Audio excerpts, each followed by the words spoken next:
Welcome everybody to Cities Skylines 2.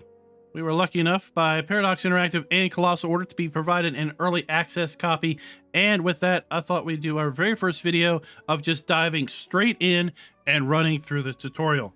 With a new game release, we're obviously going to have a lot of followers of the original Cities Skylines series picking up the title and carrying on with their city building gameplay. But oftentimes we're going to have also a lot of brand new players to the city building genre coming in and giving the game a try. And that is where the tutorial is hopefully going to draw those players in. Now, oftentimes I've found games like this to be a little lacking with the tutorial. Oftentimes, maybe just kind of assuming that the player knows a little bit more than they really do going in. And that's where I hope Cities Skylines 2 has really focused a lot of effort, is drawing those new players in. So let's take a look at the tutorial. But before that, let's dive into the options a little bit and see what things probably should be turned on from the start. First off, autosave is deactivated at the start, at least on my pre-release copy. So do check under options in general, make sure autosave is enabled with the options of 1, 2, 5, 10, 30 minutes, or 1 hour. As far as autosave, and then it's going to save up to 3 autosaves by default. You can change that 3, 10, 50, 100, a single autosave, or unlimited. We're just going to leave it at 3 for now. Now, currently I am running the default graphic settings. I believe I unchecked VSync earlier, so that may or may not be off for you. We're running full window mode. 2560 by 1440 is what we are playing and recording at. Now, they have suggested, at least for the early access build, some configuration options with respect to graphic settings. I have ignored those for now, but I might be switching over to those in subsequent videos. But I do just want to show you what I am seeing as far as the default recommendations. Now, I am running a 3080 GPU. So your mileage may vary, of course. Under gameplay, we have edge scrolling day-night visuals, start paused. I'm going to check that up, and then show tutorials so we can turn that on or off at any point in time. Under interface, we have our various languages, our UI style, our UI transparency and scaling. Chirper is back. Love him or hate him. 24-hour clock or 12-hour clock. We're going to change our temperature unit, and we're going to change our other units over to what we are used to. We have our audio settings. And then we have our inputs for our keyboard and mouse inputs. And the tutorial is going to walk us through many of these. You can come in here and obviously modify these to your heart's content.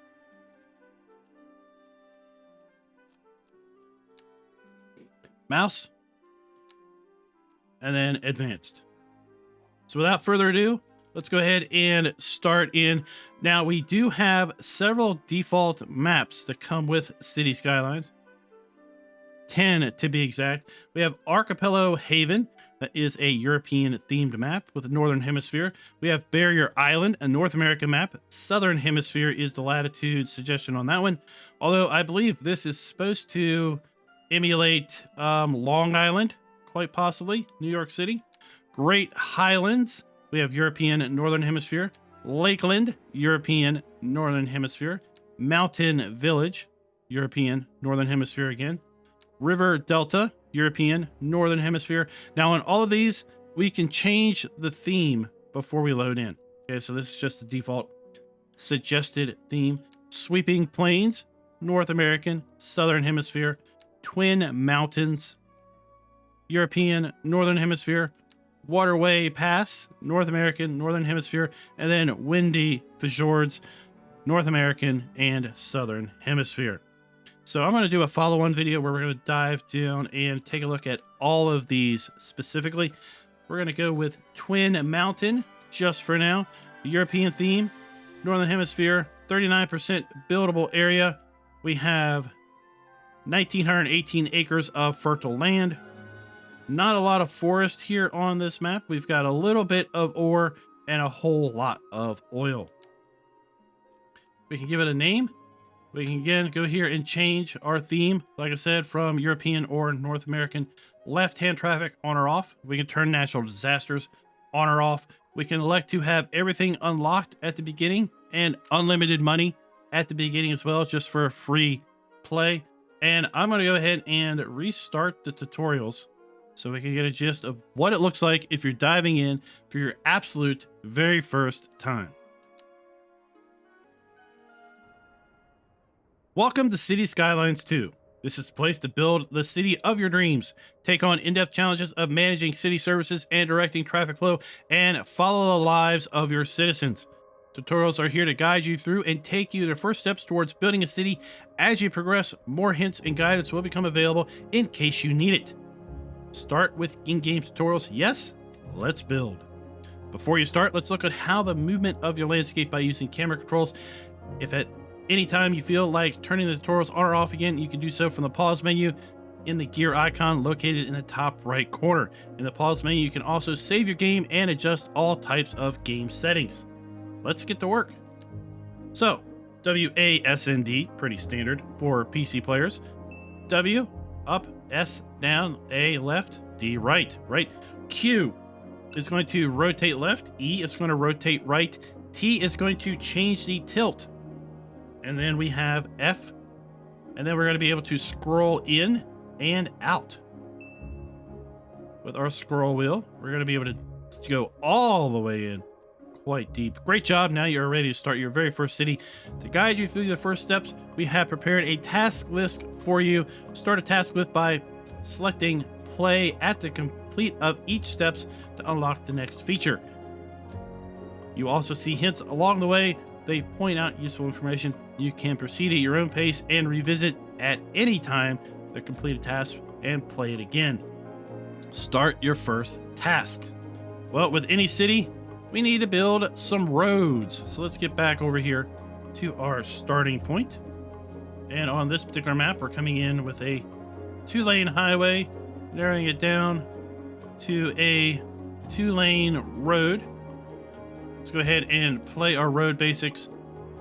A city exists around roads. When you build a road, a cell grid appears on the land next to it. This is the area where you can build on. Most roads also come with built-in utility network. Now that is new with Cities Skylines 2 as opposed to the original Cities Skylines where you had to place water and power. Now water and power basically come with the road itself.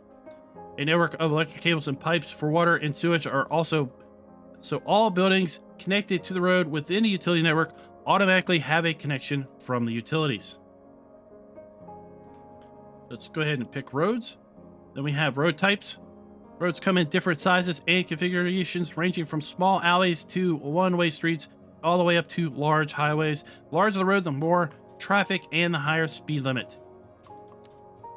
2-lane roads is a basic road with 2 lanes, one in each direction with street lamps on either side. It is easy to build with, but they can only support low amount of traffic. When selecting a road, keep an eye on the information panel. It will show you how much roads cost to build, maintain, and how much electricity the built-in utility can handle.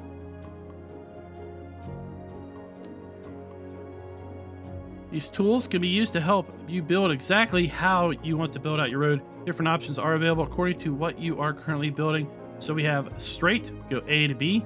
We have a simple curve. We have a complex curve. We have continuous, and then a series of bends. We have a grid.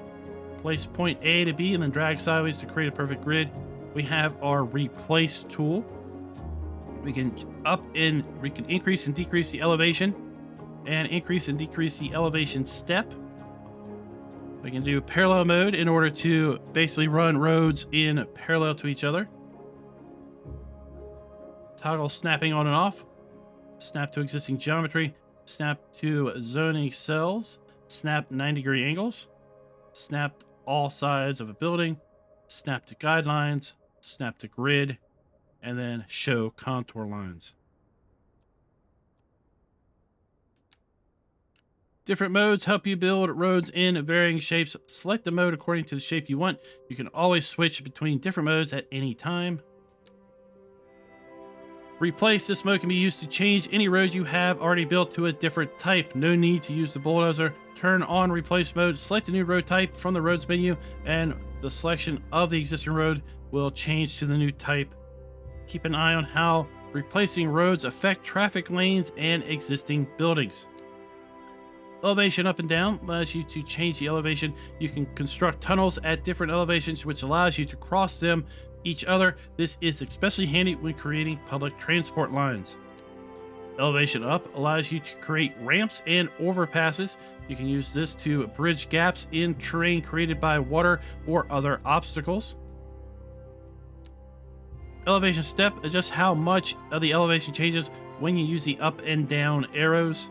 Parallel mode, this allows you to run two loads perfectly aligned with each other, and you can increase or decrease the space between the roads once you turn it on. Snapping. These options help you fine-tune the shape and placement of your roads. With snapping on, roads and other objects become magnetic, to what snapping modes you have turned on. Snapping options can be turned on and off individually. To get your city started, to make it grow, you will need to make it possible for people and materials to arrive. Looking around your map, find the roads that lead in and out of the map area. Start building your city by connecting and expanding these roads. Build a road with the left mouse button. When done, unselect the road with the right mouse button or escape. Having good connections to the outside world is key to success.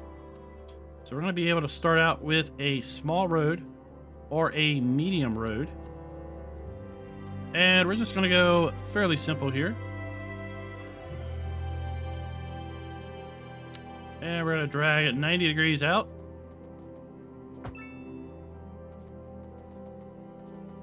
$90 down.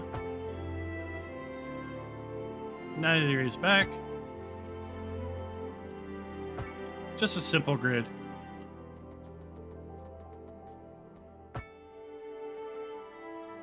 You see we have lines. Help you get everything lined up just like that. Did you make a mistake? Don't worry, you can use a bulldozer. Select the bulldozer, left mouse button to remove an object and get a refund. All right, so there we go. We just get rid of that road if we want to. Or we can click our road tools and put it back. Just like that. Zoning. Residential.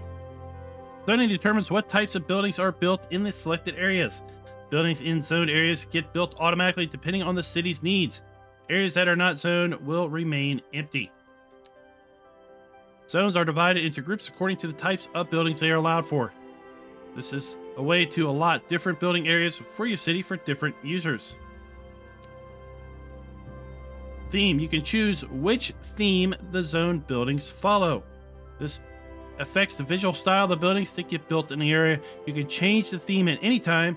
They change will come effect into any new zoning that you apply. So remember where we picked North American at the start. We can go and change that at any point from European to North American as well within the city.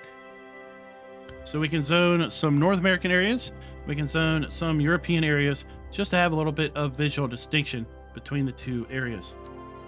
Different modes help you shape your zones exactly the way you want it. Keep in mind that for buildings to get built, the zone area needs to be adjacent to a road and have enough space on it.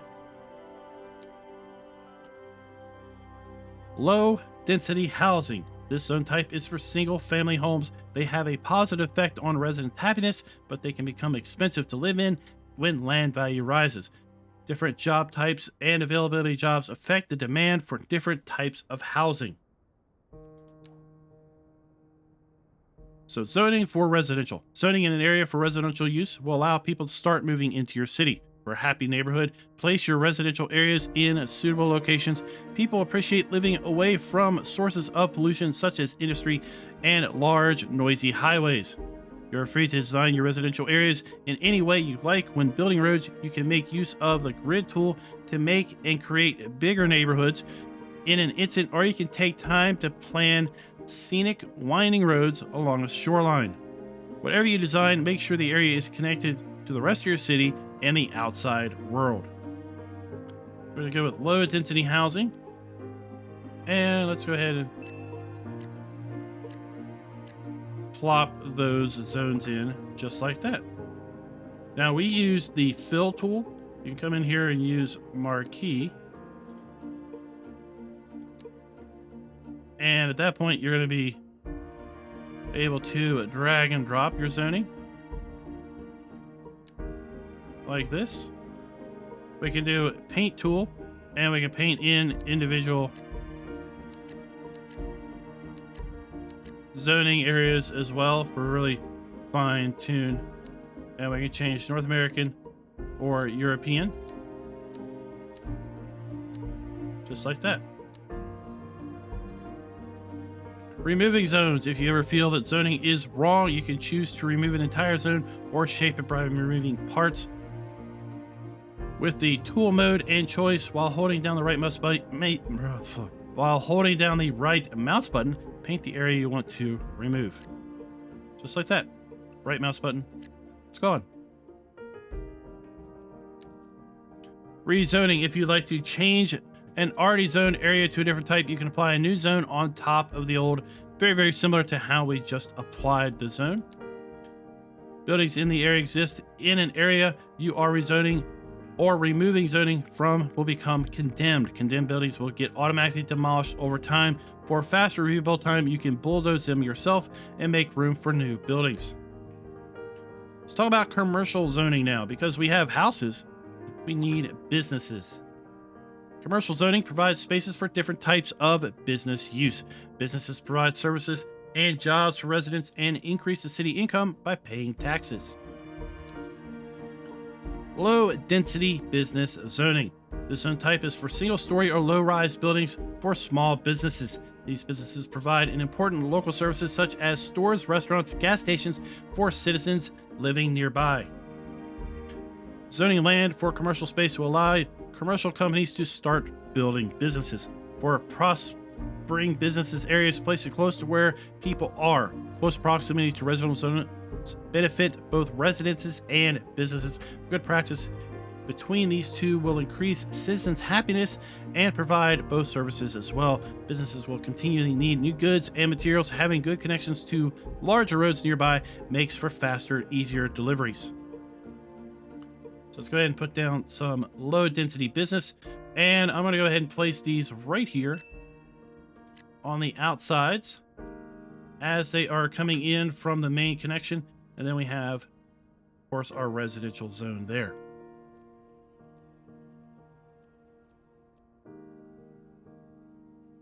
Now we have our simulation pause down here. It's basically telling us we can pause or unpause at any time. So now we are progressing time forward. We can also change the speed of our simulation at any time. Right now we are going at our slowest pace. We can go and speed this up by just clicking on that to the fastest paced possible.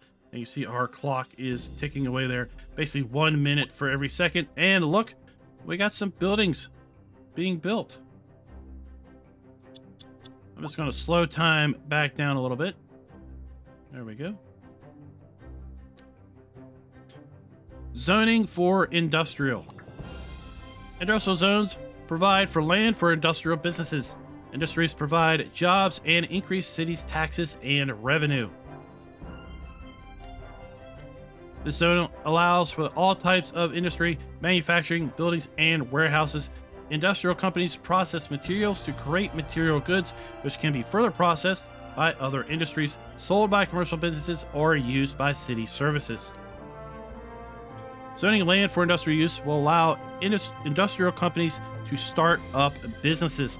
Industrial companies are dependent on materials, so they work best near resources and benefit greatly from good traffic connections in their immediate vicinity. Manufacturing creates pollution, so it's best to place these zones far from people's homes and groundwater deposits.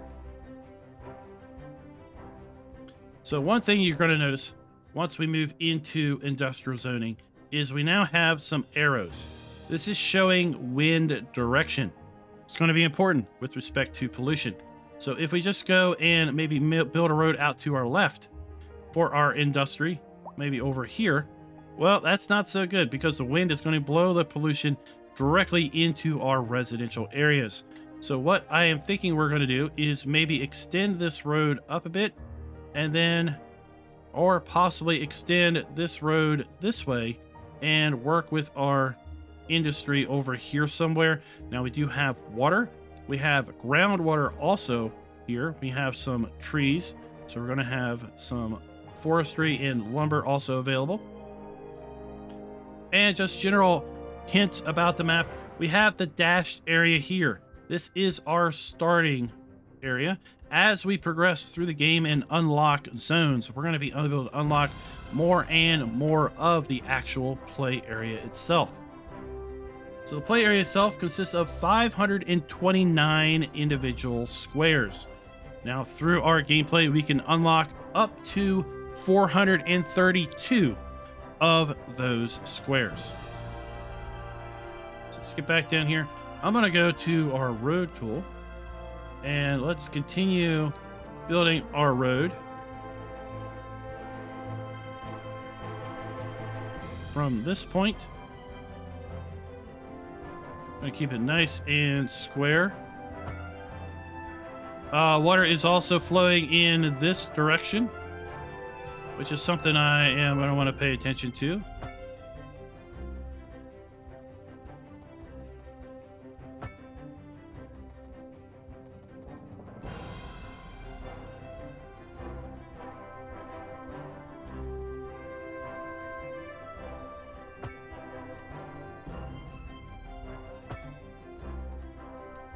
All right, so now we have a fairly large area here.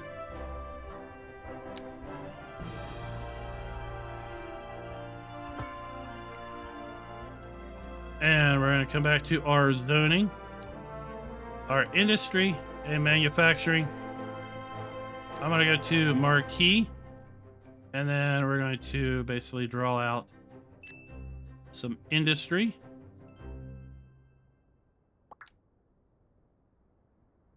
We'll just do this right there for now. So zoning demand, these bars give you at a glance info on what types of zones are currently needed in your city. The fuller bar, the higher the demand is for that zone type. Each bar grows and shrinks constantly according to the city's changing needs and zoning efforts.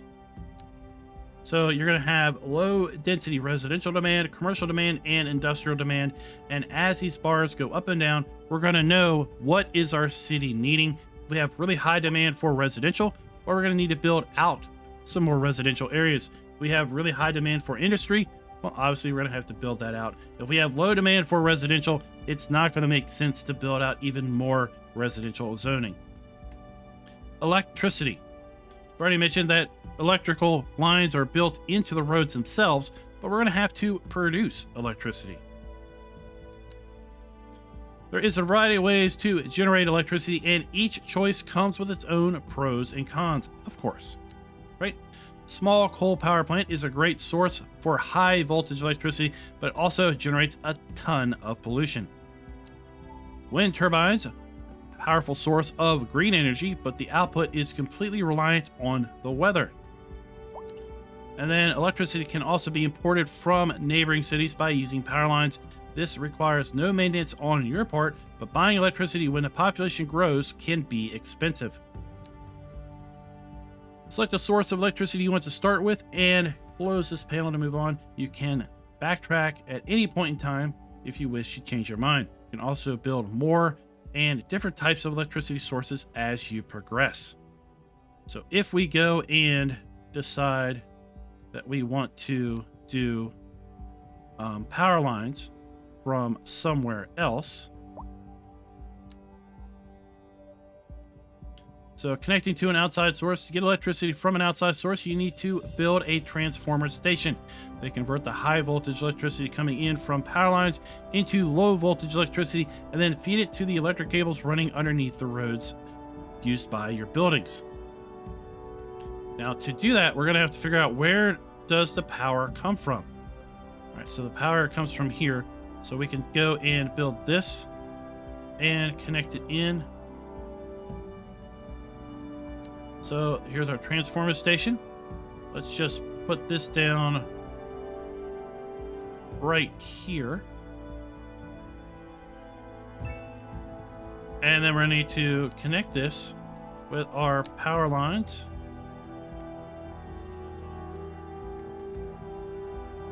All right, so that's not going to work out because our connecting point is too close to our playable boundary. So let's bulldoze this down. We're going to come back in here and we can rotate this.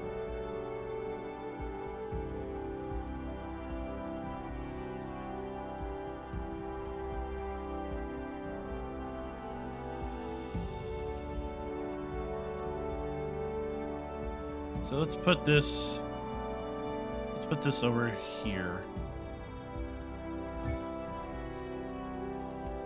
And then we'll connect our power grid. We're going to click and click. And then we're going to come over here and click. So we have now connected our power grid to our adjacent connections off map. So we're now buying power in. But what we could also do is we could bring in some turbines. Since wind speed is low, we're going to need to find some higher ground. And right now, I don't think we have too good of ground. We could also put in a large power plant. We can adjust the elevation of our power lines to avoid roads. So the coal power plant, $70,000 a month upkeep, 20 megawatts of power production, 22 tons of storage for coal. It's medium ground pollution, medium air pollution, and medium noise pollution. So we're not going to actually place this right now. You can see kind of the space that it's going to take. We can right mouse button and drag it to kind of rotate. If we would place this here, right, we're going to see our wind direction arrows. So this whole area up here is going to get polluted. We're going to want to keep it away from the water source, but we also want to keep it away from a residential if we do end up doing that. I like to use a combination of solar power and regular power generation because, of course, we can't always rely on wind.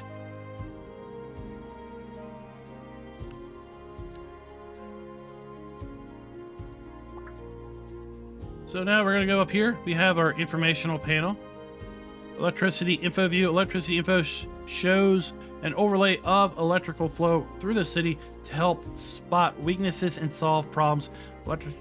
Electricity panel also shows detailed information about the performance of the electricity grid, connections that affect it, and where your electricity plants are located. Electricity flowing through the city is animated to show how much electricity is flowing and where it is going. Low amounts of electricity are shown in short bars. When electricity flow increases, the bars grow longer. Note individual buildings receive only the amount they need. Most homes only use a small amount of electricity. Cable capacity. There is a limit to how much electricity cables powers can transfer. When there is more electricity trying to flow through the cables and lines they can handle, electricity grid will suffer, and as a result, the buildings will not be getting enough power. While electricity info view is active, you can hover over power lines, cables, and see how much electricity is being transferred and how much the capacity is. Electricity bottlenecks. When electric cables or lines has exceeded maximum capacity, a bottleneck will form. Bottlenecks will start to block electricity flow and cause buildings down the line to not receive power. To clear the bottleneck and resume electricity service, you'll need to bypass the bottleneck by redirecting electricity flow. Directing electricity flow, you might ask? Well, electric flow can be directed and diverted with power lines and transformer stations. Transformer stations can be placed in areas that need electricity and connected to a power plant with power lines. Let's go ahead and pull that overview up. So we have our road overview. We're going to be learning about parking.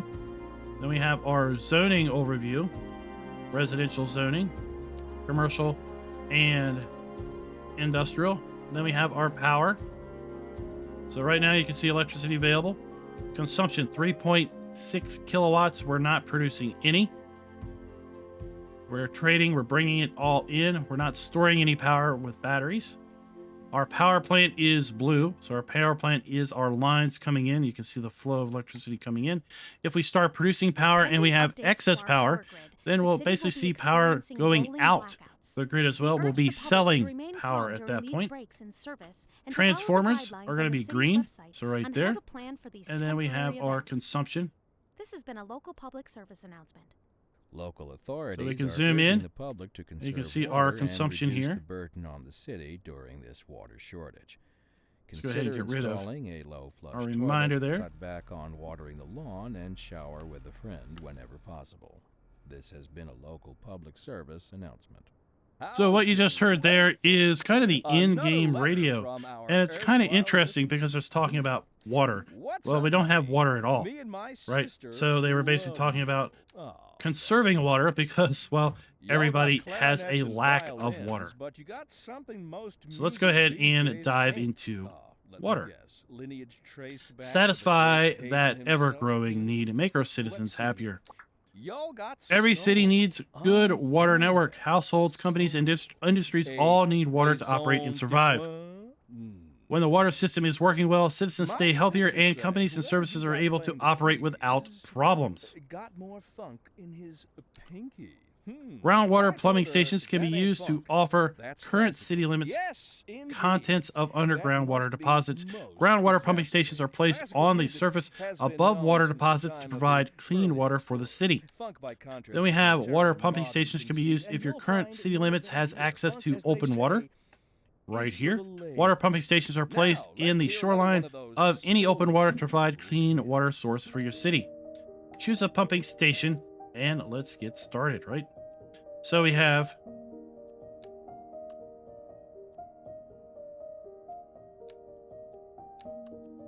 our water pumping stations. This extracts water from lakes and rivers and delivers it to our city. $25,000, $10,000 upkeep, and we're going to be able to pump, well, a whole lot of water. Let's see here, 26 million gallons of water a month. Low noise pollution. We have a groundwater pumping station. $20,000 a month, 19 million gallons of water per month, and low. So if we go to our groundwater pumping station, our groundwater is way up here. And you can see, depending on the gradient of water, depends on the water output with the maximum up to that point. Groundwater reservoir, 32%, but that is quite a ways away from our road network. So I don't think I want to go with that. And we're going to want to take from upriver. So let's go and place this right here. Now, problem is we don't have a road. So we need to connect a road. We can just go with a small utility road here.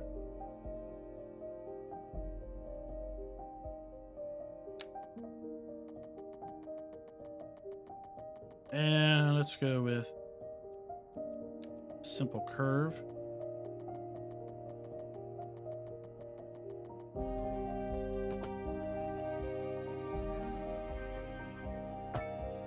And we'll connect the road in that way. So you may have seen that he also had a power need. Right, so we can always go back here to our power grid. Make sure he's getting power flowing in. So we do see power flowing in. And now, of course, we can go to our water. And we see water is now pumping out. Right, let's zoom in. Let's get off our road overlay. Back to our water overlay. So we see water flowing out. And then automatically connected to all of our things. But wait, we have sewage backup. So we're going to have to learn about that. Pumping stations need a road connections. If your pumping station is already built next to a road, then you're all set. If not, well, you know you need to connect with a road. We've already covered that.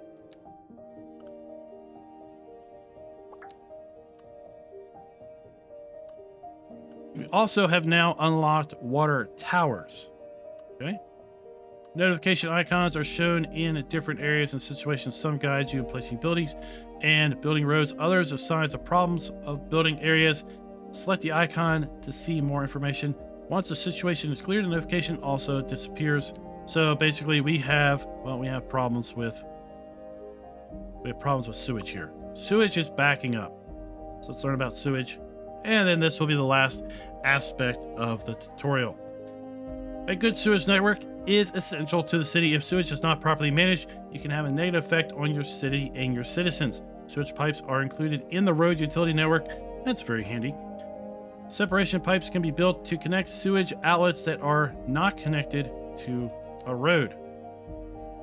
As clean water is used to become sewage, sewage outlets expel the wastewater from the water network. Find an area with open flowing water. Place a sewage outlet on the shoreline to avoid polluting your clean water sources. Make sure you place the outlet far from groundwater deposits and downstream from any water pumping stations. Sewage outlets don't require electricity or road connections to operate, but it will need to be connected to the sewage network via a pipe. So let's go ahead and put down our sewage outlet. $20,000 per month. 26 million gallons per month is what this can process. And that is one reason why I wanted to put my pumping station up here.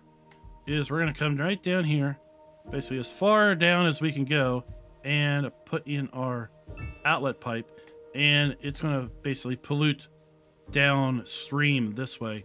So as we grow our city, well, we're going to have to pay attention as to what we're doing, and we'll probably have to change things around, and slowly we will kind of clean up the water that we have polluted.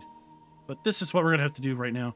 So we're gonna have to zoom in here and connect our pipe.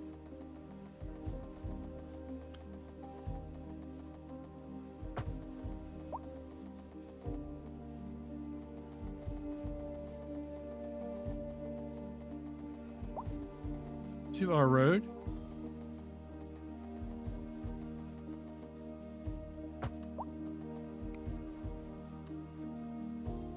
Just like that. And now you can see we have sewage coming in and basically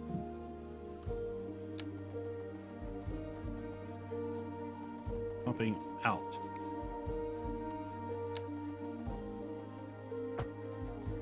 There we go.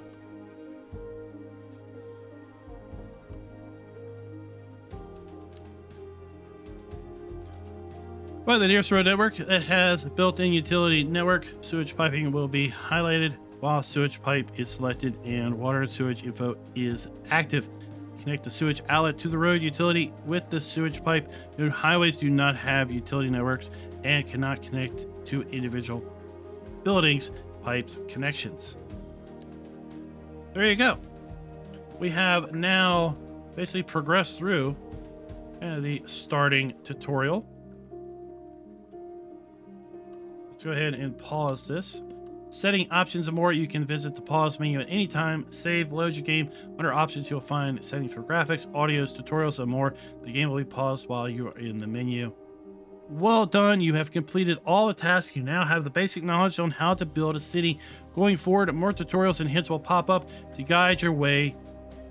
If you feel you no longer need the guidance, you can turn the tutorials off from the pause menu. You can also review old tutorials by accessing the advisor with the question icon.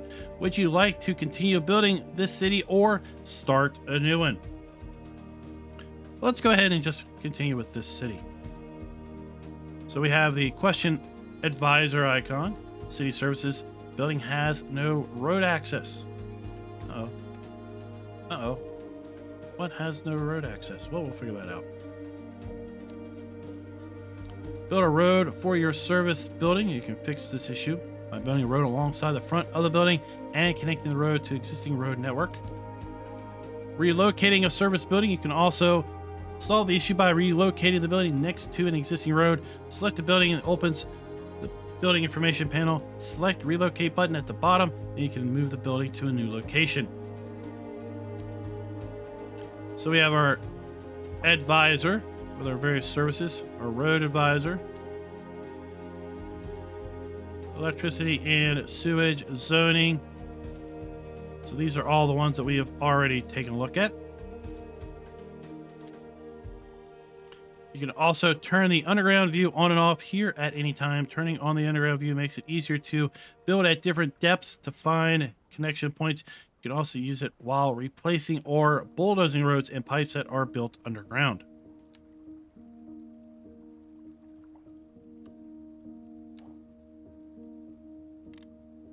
So here we have our underground menu.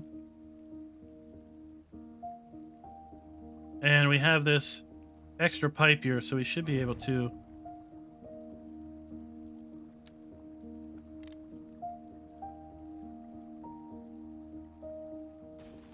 clear that out so we don't have the little silly pop-up icon going on.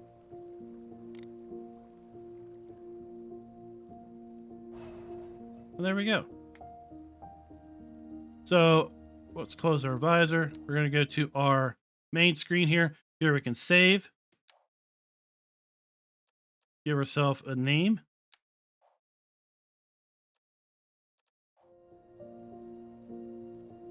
Each building is going to have a street address. It's also going to have levels as it progresses. We see our efficiency, what this company does, ground pollution, air pollution.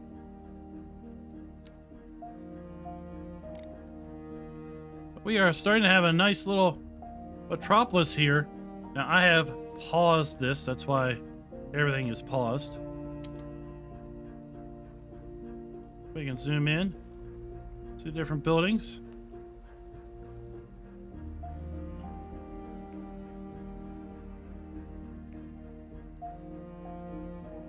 Come over here to our residential. See our different styles of residential buildings. 406 Holly Street. We can rename our roads. We can rename our streets. What is this semi doing? He's turning around. This is not a new turn zone. Of course, we're going to be learning more about intersections, crosswalks, and such as we progress through our gameplay. So these guys are... This building occupants have trouble paying the rent. Higher zone density or a different zoning might be needed. Okay. So you can see here we have now high demand for low density residential, high demand for commercial demand. We're going to dive into that in our next gameplay video. But I think what we're going to do now is, for our second video, is kind of take a closer look at each of the specific maps. If you're like me, I run into what I call decision paralysis. And often I'll be like, well, I don't really know where to start or how to start. And that is one thing that really kind of slows me down to start. And picking a map, well, that is going to be something that is going to be key. And knowing what all these maps maybe look like from the start is going to help you out. So keep an eye out in the channel for that video coming very, very soon. I hope this was helpful and it guides you through your first few minutes of gameplay with Cities Skylines 2. Again, it's going to be releasing on October 24th. Leave a like, hit that subscribe button. We're going to have more Cities Skylines content here on my secondary channel, FK's Funhouse, or go check out my primary channel, Farmer Klein, and that is where we're going to be covering extensively farm sim content going forward. We do have some old gameplay videos of Cities Skylines itself also over there. Until next time, happy gaming.